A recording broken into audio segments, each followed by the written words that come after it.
A tensão global atinge níveis críticos enquanto o mundo assiste a um jogo perigoso de poder, intrigas e manobras militares que podem redefinir o futuro geopolítico. Na Alemanha, o chanceler escapou por pouco de um atentado em seu próprio gabinete, um sinal alarmante de que a instabilidade política está prestes a explodir em eleições antecipadas.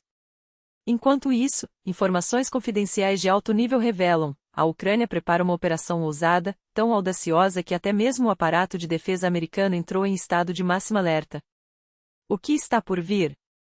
E por que os russos avançam onde nem mesmo os invasores do passado ousaram pisar? A apenas alguns metros da fronteira, a distância que separa as tropas russas de um novo capítulo nesta guerra encolhe a cada hora. Segundo dados de inteligência militar e imagens de satélite, as forças de Moscou estão a menos de 600 metros de adentrar a região de Dnipropetrovsk, um movimento estratégico que poderia ameaçar cidades industriais vitais como Nikopol e Kryvyi Rih. Não é apenas um avanço tático, é uma jogada que pode abalar toda a economia ucraniana.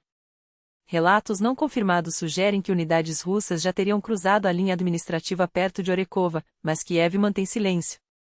Se comprovado, seria a primeira incursão russa nesta área desde o início da guerra em grande escala, um marco que mudaria radicalmente o mapa do conflito. Enquanto isso, o avanço russo não para. Ao sul de Kostiantynivka, as tropas cortaram o embolsão ucraniano e tomaram vilarejos como Staramykolaika e Nativa, pressionando em direção à Zária. No setor de Novopavliva, a ofensiva ganha força, as forças de Moscou já estão nas bordas de Komar e dominam parte de Fedoriva. Os combates são intensos, e até mesmo os comandantes ucranianos admitem que a linha de frente está se movendo. A estratégia russa é clara: avançar lentamente, metro a metro, em múltiplas frentes simultaneamente, apostando que as reservas ucranianas não conseguirão tapar todas as brechas ao mesmo tempo. O custo em vidas é alto, mas o Kremlin parece disposto a pagá-lo. Mas a Ucrânia não fica parada. Uma operação secreta de alto risco está sendo preparada para atingir o coração do poder naval russo no Extremo Oriente.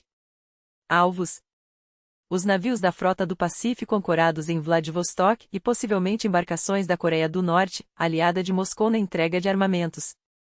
Fontes do Washington Post revelam que drones marítimos camuflados em contêineres comerciais seriam usados em um ataque surpresa, repetindo a tática que já destruiu uma base de desembarque em Vladivostok e abalou a 155ª Brigada de Infantaria Naval. Em junho, a Operação Aranha mostrou a capacidade ucraniana de atingir alvos profundos na Rússia, destruindo dezenas de aeronaves, incluindo bombardeiros estratégicos e aviões de vigilância AN-50, um golpe tão devastador que até a OTAN confirmou as perdas. Enquanto a Europa discute multar cidadãos por descuidos banais como não escovar os dentes, a política internacional ferve. Donald Trump, impressionado mas irritado com a audácia ucraniana, vê seu círculo próximo temer uma escalada descontrolada. No Salão Oval, há quem defenda cortar o apoio a Kiev, enquanto sinais velados indicam que sanções podem atingir não só a Rússia, mas qualquer nação que alimente o conflito. A Polônia, por sua vez, entra de sola no ringue americano, depois de meses de tensão com Elon Musk, que menosprezou o ministro das Relações Exteriores polonês como um homem pequeno por questionar os custos do Stalin para a Ucrânia. Varsóvia responde com ironia cortante: grandão, a política é mais complexa do que seus foguetes. E como se não bastasse, Trump desferiu o golpe final ao anunciar a venda de suas ações da Tesla, um recado claro a Musk: na política, não há espaço para amadores. Enquanto os dois bilionários trocam farpas em público, o chanceler alemão, em visita a Washington, prefere não se meter nessa briga de egos. Seu foco é outro: alertar que os novos tarifas americanas são uma ameaça direta à economia europeia. Não vamos ficar de braços cruzados enquanto medidas protecionistas sufocam nosso comércio, declara, defendendo que o diálogo entre Estados Unidos e União Europeia é urgente. Mas seu tom muda quando o assunto é a Ucrânia. Sem meias palavras, ele exige que os Estados Unidos aumentem a pressão sobre a Rússia, deixem de lado qualquer flerte com Putin e entendam uma verdade inconveniente: Moscou está se rearmando em um ritmo que muitos em Washington nem imaginam. Enquanto a Europa tenta equilibrar suas alianças, a Ásia assiste a um xadrez perigoso. A China avança seu peão no Cazaquistão, onde a primeira usina nuclear do país, prometida há anos por empresas russas, agora pode cair nas mãos de Pequim.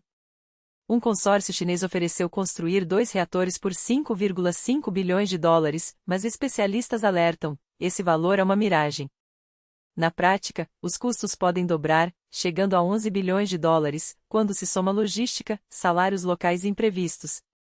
O Cazaquistão, cauteloso, considera um modelo multilateral, como no Uzbequistão, com reatores de um fornecedor, turbinas de outro e eletrônica ocidental. Uma jogada para evitar dependência excessiva de Moscou ou de Pequim. O mundo está à beira de um abismo, onde cada movimento pode detonar uma reação em cadeia. Entre avanços militares, operações secretas e disputas econômicas, uma coisa é certa: quem hesitar, perderá. E as próximas semanas podem definir quem sairá vitorioso ou se haverá vencedores. A decisão está prestes a cair. E quando ela vier, não será apenas um contrato comercial, será um golpe geopolítico que ecoará por décadas. Enquanto o mundo aguarda o anúncio oficial, bastidores fervilham em uma guerra silenciosa onde cada palavra, cada gesto diplomático, é uma peça no tabuleiro do poder. Moscou não está brincando. O Kremlin movimenta todas as suas fichas para garantir que o reator seja russo, que a energia cazaca continue atrelada aos interesses do Kremlino.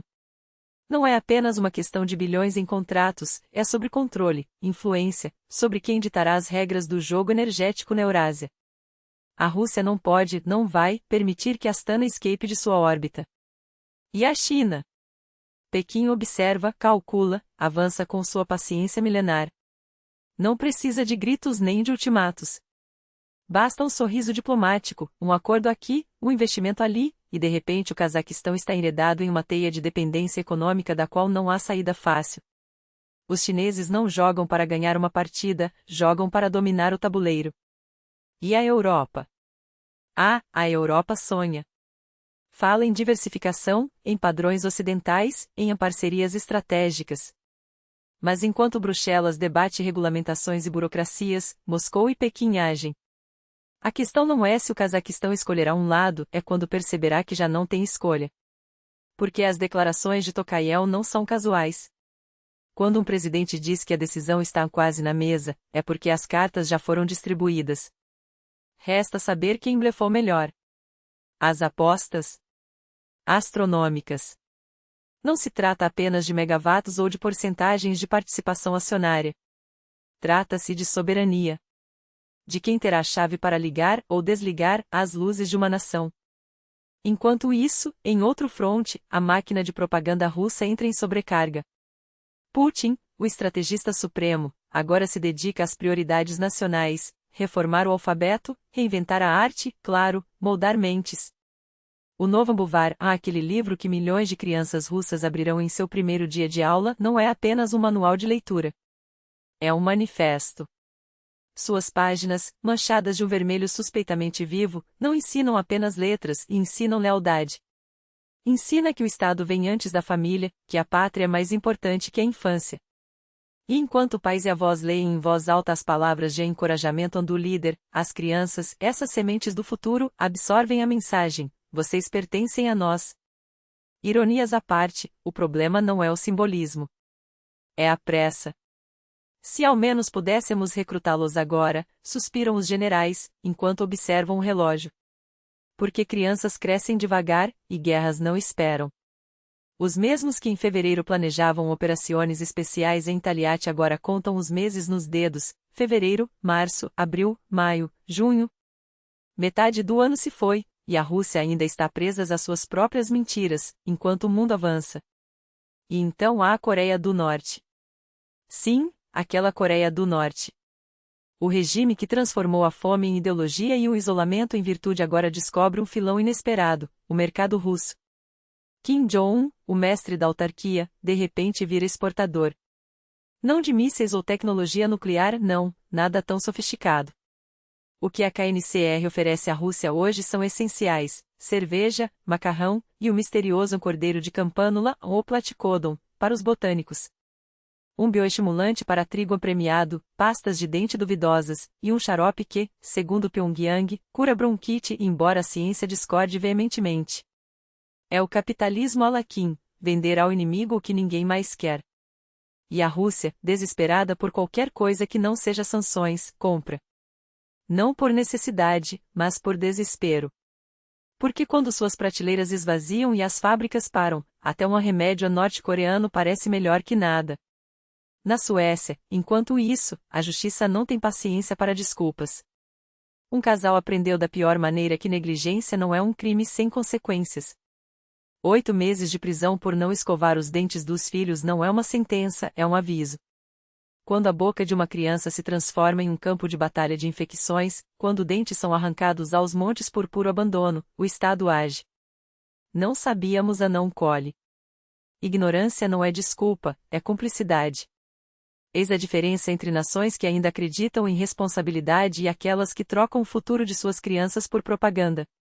Enquanto a Suécia pune pais que falham em cuidados básicos, a Rússia distribui buvares ensanguentados e sonha com soldados de 8 anos. O mundo não para. E cada história aqui, do reator no Cazaquistão ao xarope de Pyongyang, das crianças russas aos dentes podres na Escandinávia, é um sintoma do mesmo mal, a erosão da razão. Em algum lugar, alguém está decidindo o futuro. A pergunta é: você está prestando atenção? Deixe seu veredicto nos comentários. Quem vencerá a batalha por Astana? Quem está ganhando a guerra pela próxima geração? E até onde iremos antes de acordar? Porque uma coisa é certa: o relógio não para. E quando soar a hora, não haverá tempo para arrependimentos.